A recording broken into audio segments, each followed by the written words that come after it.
One of the most important things we learn from the history of philosophy is that sometimes it can be very important to doubt your doubts. And one of the key figures for this is the great early modern philosopher René Descartes. Famously, Descartes woke up one morning and decided he was going to lock the door to his room, and he wasn't going to get out of his pajamas, and he was going to make a list of everything that he was absolutely certain of. And so he started. The first question was, am I certain that I have two hands and that I'm awake right now? That seems really obvious. But then he thought a little bit more about it, and he's like, sometimes I have these very vivid dreams where I think I'm awake and I think my body's doing certain things, but actually I'm just dreaming them and it's all false. How can I be certain right now that I'm not dreaming?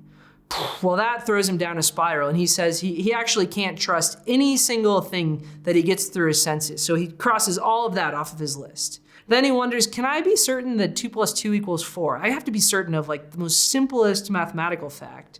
And then he's like, well, it could be possible that there's an evil demon that's infested my mind and is just like convincing me of crazy mathematical facts.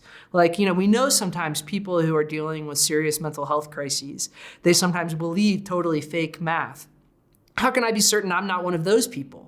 He can't figure that out, so he rules that out. And he spends the whole day in his room by himself, crossing everything off of his list, and eventually, by the third meditation, having a really hard time finding anything, absolutely anything under the sun that he could be certain of.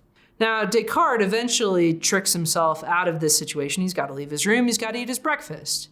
But he's this great example of how if you have this extraordinarily narrow standard of evidence, this extraordinarily rigid standard that you're going to subject every single thought in your head to, you're probably going to find at the end of the day, you don't have very much left rattling around in there. You don't have much to believe or think about.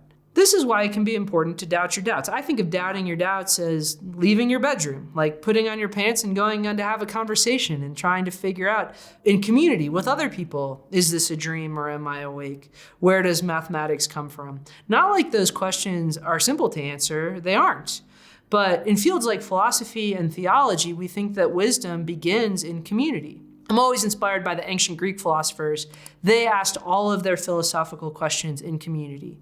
Socrates, all of the Socratic dialogues are him walking and talking with his friends or having arguments and debates with people who disagree with him. That's the beginning of wisdom. And I think doubting your doubts means exposing yourself to the possibility that someone else might have a piece of your puzzle.